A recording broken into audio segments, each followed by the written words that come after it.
quadro obsessor e emoções. Você sabe como as emoções influenciam um quadro obsessor? Vamos explicar primeiro o que vem a ser um quadro obsessor. Quando a gente vai numa benzedeira e ela fala: olha, minha filha, você está carregada, tem um encosto em você. Normalmente é o que a gente ouve por aí. Só que o que é um quadro obsessor? São todos aqueles seres, almas desencarnadas, que a gente chama de Egum. São seres de um astral mais baixo que se alimentam das nossas emoções, se alimentam da nossa energia vital, se alimentam do nosso ectoplasma. Então, todas as emoções que têm uma qualidade mais densa, negativa, pesada, vai alimentar naturalmente esse quadro obsessor. Isso não tem a ver, absolutamente nada a ver, com o fato da pessoa ser boa ou não, dela achar que é uma pessoa correta com os outros, ética. Isso não tem nada a ver com a conduta da pessoa. Isso tem a ver com a qualidade das emoções que essa pessoa emite. Então vamos dar alguns exemplos para vocês entenderem qual é a relação do quadro obsessor com as emoções. Por exemplo, aquelas pessoas que são muito benevolentes, querem ajudar todo mundo, que se conectam emocionalmente às outras pessoas, que dizem, normalmente, você é uma esponja, você puxa isso de todo mundo.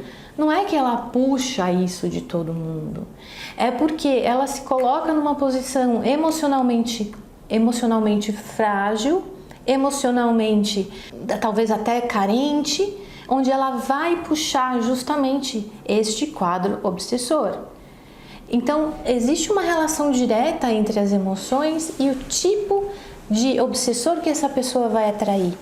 Um outro exemplo clássico é daquelas pessoas que acham que é importante sofrer para ter merecimento. Então, aquelas pessoas que puxam sempre o sofrimento, a tristeza, a autocomiseração, achando, puxa vida, eu sou um coitado, eu sofro tanto, não tenho reconhecimento.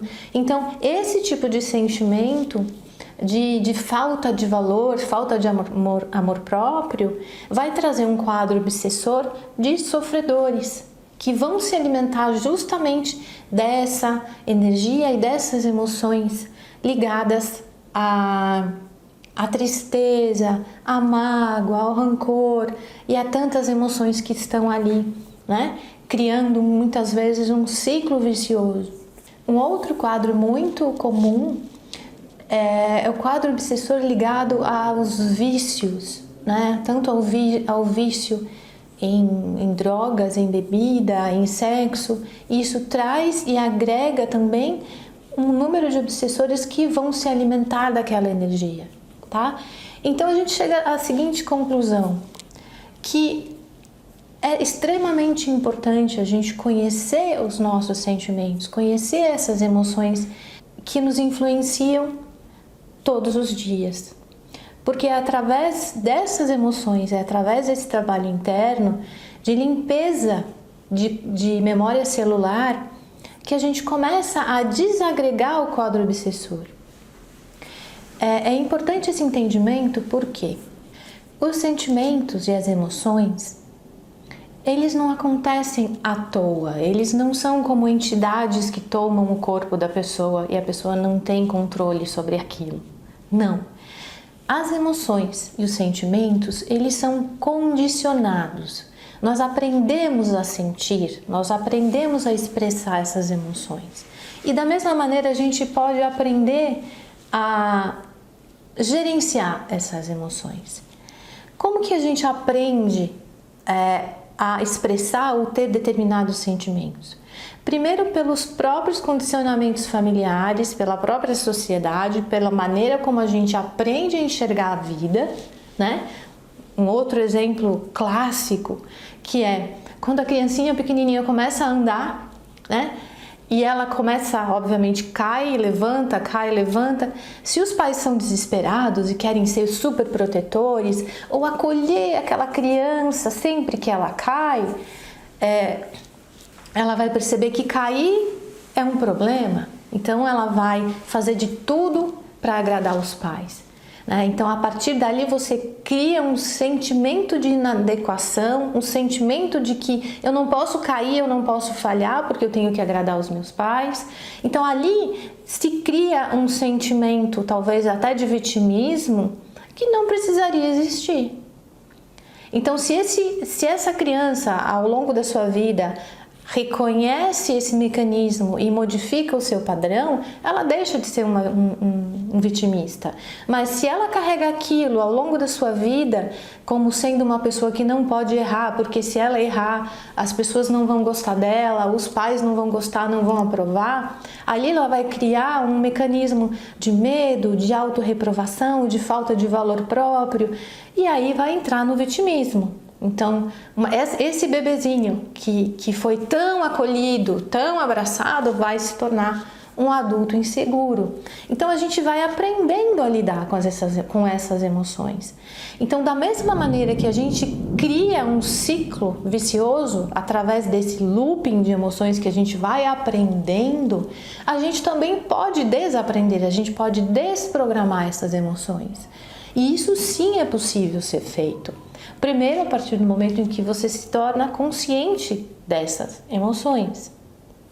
Um outro padrão emocional que vem através de memória celular, ele acontece através da, digamos assim, uma programação que a nossa alma recebe através de vidas passadas. Então, existem, digamos, predisposições que a gente já traz através da nossa alma, né? De traumas vividos, de emoções que já estão ali pré-programadas, e dependendo da nossa ressonância, dependendo da história de vida que a gente vai desenvolver, a gente vai intensificar estes sentimentos. Então, muitas vezes a gente não sabe muito bem de onde vieram esses sentimentos, ao contrário da história da criancinha que não foi estimulada a cair, mas a sempre agradar os pais. A gente traz às vezes sensações, emoções que a gente não consegue identificar de onde elas vêm. E muitas vezes podem vir sim de repetições de histórias vivenciadas pela nossa alma, ou até mesmo de hologramas, que são mentiras contadas por tantos e tantos e tantos anos que acabam se tornando verdade. Então, como que a gente começa a trabalhar essas emoções para quebrar esse padrão do quadro obsessor equivalente? Então, como que a gente começa a desimpregnar esses fatores emocionais, essa programação que faz parte da nossa memória celular, para que o quadro obsessor correspondente não tenha mais como se grudar à nossa energia? Primeiro, é importante analisar quais são essas emoções. Né? Às vezes as pessoas têm um certo medo de mexer nisso, de se autoanalisar, porque elas acham que não vão ser capazes de lidar com essas emoções. Então, primeira coisa, escreva. É muito importante você colocar num papel essa conversa interna sobre os seus medos, as suas mágoas, os seus rancores, o que você odeia. As pessoas falam, eu não odeio nada, eu amo todo mundo. Mentira! Tem algo ali que faz você se revoltar. O que é que te traz revolta? O que te traz amor? O que te inspira? Então, assim, falar de sentimentos às vezes é difícil, mas escrever, com certeza você vai ter vários insights.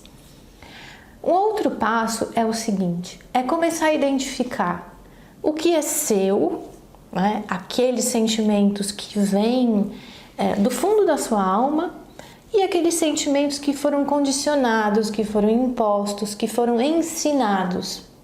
Então isso vale como reflexão também, né? E a partir daí você começa a separar o que é seu de verdade, aquilo que precisa ser trabalhado e aquilo que vem da sociedade, vem de pai, de mãe, de tio, de avô, de professor, da escola, da igreja, seja lá de onde for. Então tudo isso, todo esse lixo é muito mais fácil ser limpo, porque ele não é seu.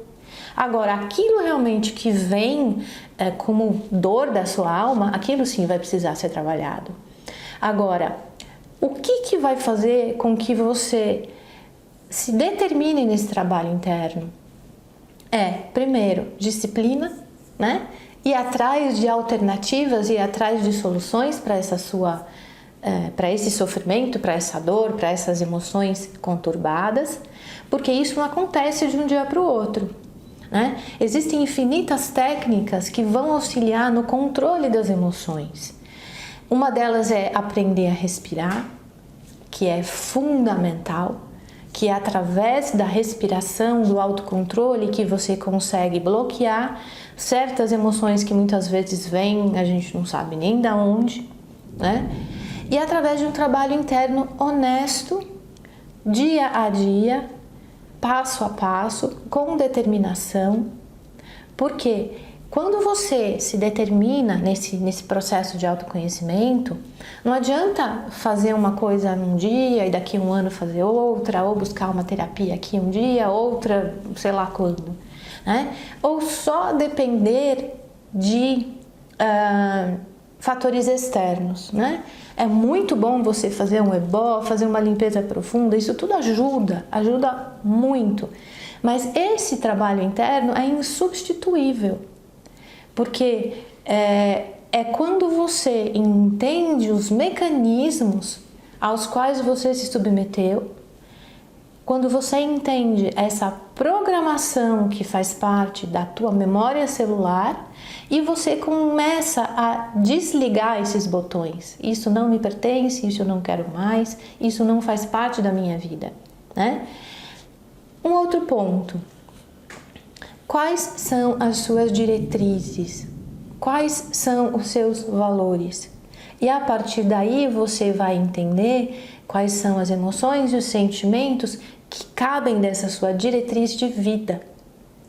E aí você começa a se sentir mais centrado, porque o que importa é o aprendizado. E não ficar achando culpados, ou de onde veio, quem foi que fez tal coisa, quem são os meus inimigos, da onde vem tal emoção.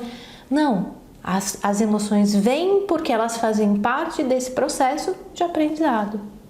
Então, da mesma maneira que elas vêm, elas precisam ir embora, para que justamente você continue esse processo dia após dia.